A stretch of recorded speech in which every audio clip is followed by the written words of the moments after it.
আজ বানিয়ে দেখাবো টক ঝাল মিষ্টি স্পেশাল কুলের আচার।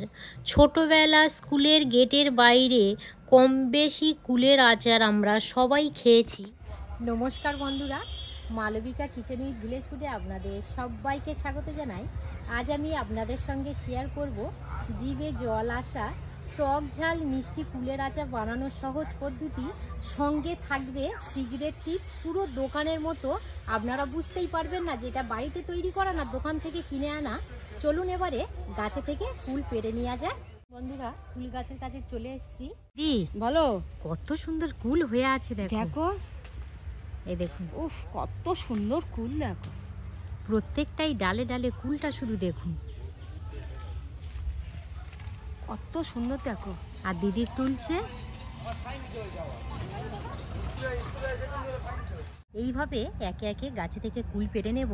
আর ওই সাইডের দিকে কুল একদম পুরো পেকে আছে দিদি। ওই থলিটা দেখো, আরে ওই থলিটা দেখেছো কতগুলো কুল। হ্যাঁ, থেকে কুল পেড়ে নিয়েছি। এবারে এইরকম ভাবে রোদে দিয়ে দেব। কুলোর মধ্যে রেখে মিনিমাম 4 থেকে 5 দিন একদম পুরো শুকিয়ে নেব। তারপর আবার আপনাদের সঙ্গে দেখা হচ্ছে। বন্ধুরা, 5 দিন পর ফিরে এলাম। আর 5 দিন পরে দেখুন কুল একদম ভালোভাবে শুকিয়ে গেছে। এই দেখুন, এইরকম এরকম শুকো হলে তবে আচার মানাবে। হ্যাঁ, প্রথমত যেটা করতে হবে, কুলের বোঁটাগুলো ছাড়িয়ে নিতে হবে এই রকমভাবে।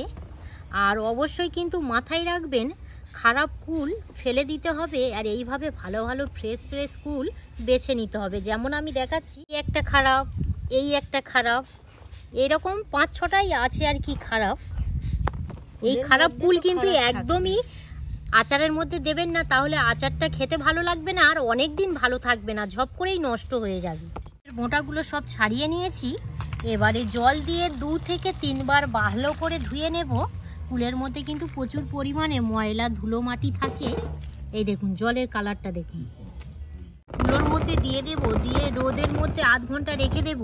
এই যে কুলের গায়ে যে জলটা আছে, জলটা সম্পূর্ণভাবে শুকিয়ে নিতে হবে। কুলের আচার বানানোর জন্য কি কি মশলা নিয়েছি এবারে বলে দেব। এইটাই কিন্তু সিক্রেট। এখানে নিয়েছি ধনে, জিরে, মৌরি, শুকনো লঙ্কা, কালো জিরে, তেজপাতা। এর মধ্যে কড়াটা বসিয়ে দেব। কড়াটা গরম হওয়া পর্যন্ত একটু অপেক্ষা করব। কাঠ কড়াই দিয়ে ভালো করে ভেজে নেব।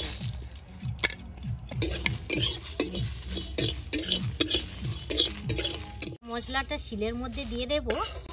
আর বেশি কড়া করে ভাজতে যাবে না, তাহলে কিন্তু তিতো লাগবে। হালকা করে ভাজবেন, গুঁড়ো করে নেবো। উনানের মধ্যে আরও একটা কড়া বসিয়ে দেব, দিয়ে অল্প করে জল দিয়ে দেব। জলটা গরম হয়ে গেছে। গরম জলের মধ্যে আখের গুড় দিয়ে দেব। মশলাটা কিন্তু খুব সুন্দর একটা সেন্ট বার হয়েছে। এইভাবে এবারে একটু নেড়ে দেব। জলটা কেন দিলাম, ডাইরেক্ট যদি আমরা আখের গুড় কড়ার মধ্যে দিই তাহলে কড়ার মধ্যে জাপটে যেতে পারে। তো সেই জন্য জল দিয়েই আর কি গুড়টা দিলাম, তাতে আর একদমই জাপটে যাবে না। ছাঁকুনি দিয়ে এইভাবে ছেঁকে নেব। হালকা গরম করে নেবেন। কিসের জন্য গরম করলাম সেটাও আমি বলে দেব। কারণ আখের গুড়ের মধ্যে প্রচুর পরিমাণে ময়লা মাটি বালি থাকে, তো ডাইরেক্ট দিতে যাবেন না। এইভাবে আর কি ছেঁকে নেবেন, তাতে একটুও বলে বালি টালি পড়বে না। এই দেখুন, নোংরাটা দেখুন।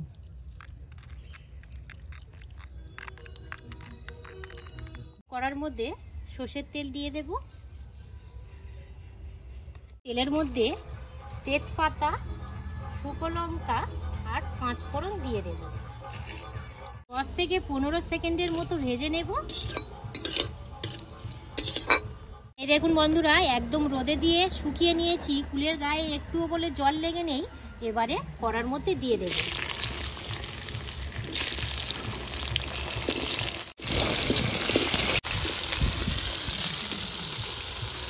আলতো হাতে এইভাবে একটু উল্টে পাল্টে দিতে হবে। আমি কালো তেঁতুল নিয়েছি। এবার একটু জল দিয়ে গুলে নেব। ডাইরেক্ট কড়ার মধ্যে দিতে যাবেন না। এই তেঁতুলটা দেওয়ার চেষ্টা করবেন, আচারটা অনেক দিন ভালো থাকবে এবং টেস্ট খুবই সুন্দর আসবে। দিয়ে দেব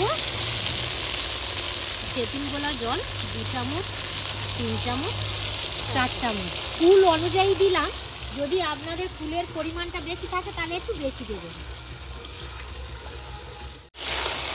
আবারও কিছুক্ষণ এইভাবে নেড়ে চেড়ে নেব। এটা হয়ে গেছে, এবার তুলে নেব।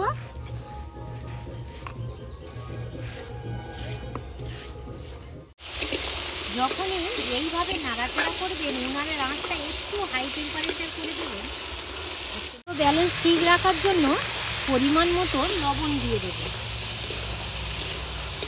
1 চামচের মতো দিলাম। নাড়াচাড়া করে বন্ধুরা দেখুন কুলের যে জলটা উঠেছিল খুব সুন্দরভাবে আর কি মরে গেছে। এই সময় দিয়ে দেব আখের গুড়, তার আগে কিন্তু দেবেন না।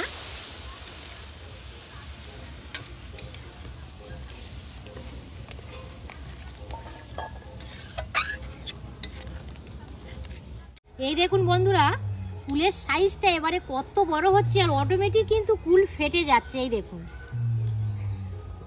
যা ছিল পুরো তার ডবল হয়ে যাচ্ছে, দোকানের মতন হয়ে আসছে। তো আগেকার থেকে কালারটা বন্ধুরা দেখুন অনেকটাই কিন্তু চেঞ্জ হয়ে এসছে। দেখুন এই সময়ে বিল লবণ দিয়ে দেব 1/2 চামচ। কুলের কিন্তু মশলা পড়ে নেই, কত সুন্দর সেন্ট আসছে দেখো। মশলা না দিয়েও কত সুন্দর সেন্ট বেরোচ্ছে দিদি বলছো, আর মশলা দিলে তাহলে কি হবে বলো। আচার একদম পুরো রেডি হয়ে এসছে, আর কালারটা দেখুন। আপনারা কিন্তু দেখে বুঝতে পারবেন না যে এটা বাড়িতে তৈরি করা, যেন মনে হচ্ছে দোকান থেকে কিনে আনা। এবারে যেটা দিয়ে দেব স্পেশাল মশলাটা, এমনি থেকে যা আর কি সেন্ট বার হচ্ছে, মশলা দিলে আর কোনো কথা হবে না। এই মশলাটা দেওয়ার পর 1 থেকে 1.5 মিনিটের মতো ফুটিয়ে নেব, বেশিক্ষণ কিন্তু ফোটাবো না। আচারের কালারটা কত সুন্দর এসছে দেখুন, এত সুন্দর সেন্ট বার হচ্ছে না গো। হ্যাঁ কিছু বলার নাই, গালে থেকে জল এসেই যাচ্ছে, মানে জিভে থেকে সত্যি অটোমেটিক জল এসেই যাচ্ছে। গালে থেকে বলছো, জিভে থেকে আসবে, গালে থেকে আসবে। একটা পাত্রের মধ্যে নামিয়ে সম্পূর্ণভাবে কিন্তু আচারটা ঠান্ডা করে নিতে হবে। এটা সম্পূর্ণভাবে ঠান্ডা করে নিয়েছি, আর এখানে নিয়েছি একটা কাঁচের এয়ারড্রাই কন্টেনারের মধ্যেই রাখার চেষ্টা করবেন। আর আপনারা যদি সারা বছর সংরক্ষণ করে রাখতে চান তাহলে 1 চামচ ভিনিগার দিয়ে দিতে পারেন। আমার মনে হয় 1 থেকে 2 মাসের বেশি আর থাকবে না, তো সেই জন্য আমি আর ভিনিগার ব্যবহার করলাম না। আর মাঝে মাঝে কিন্তু একটু রোদে দিয়ে দেবেন।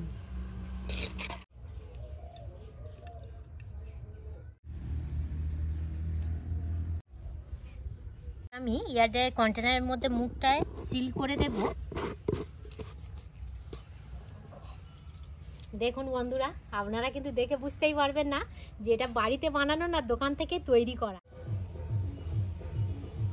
আরও একদমই অপেক্ষা করে থাকতে পারছি না, একটু উপর দিয়ে বিল লবণ ছড়িয়ে দেব। জিভে থেকে জল চলে আসছে, তুমি তাড়াতাড়ি নাও, প্রথম নাও, তাড়াতাড়ি। ফুলটা খুবই সুন্দর। এই দেখুন বন্ধুরা কত সুন্দর হয়েছে, শুধু দেখুন, দেখো না। আর ফেটে গেছে দেখছো? এই দেখুন কত সুন্দরভাবে ফেটে গেছে। ফেটে গেলে খুব সুন্দরভাবে এই যে মশলা মাছলিগুলো ফুলের মধ্যে ঢুকে যাবে। দিদি বলো। নো নো নো,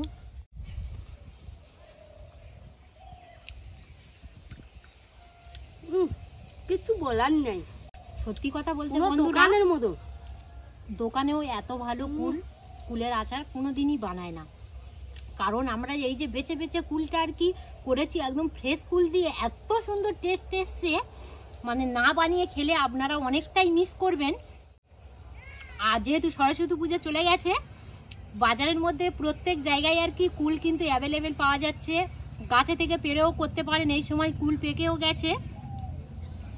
দিদি কেমন লাগছে তুমি শুধু বলো। বাবা দোকানে হেরে যাবে।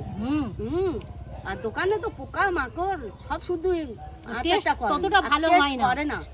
আমার মতো এই প্রসেসে যদি আপনারা কুলের আচার বাড়িতে বানিয়ে খান, এত সুন্দর খেতে লাগবে, বারে বারে বানিয়ে খাওয়ার ইচ্ছাটা বেড়ে যাবে। বাড়িতে বানিয়ে খেয়ে তারপর আমাকে কমেন্ট করবেন যে কেমন লাগলো কুলের আচারটা খেতে। পর্বটা এখানেই শেষ করলাম। আপনারা এতক্ষণ আমাদের সঙ্গে থাকার জন্য আপনাদেরকে অসংখ্য অসংখ্য ধন্যবাদ জানাই।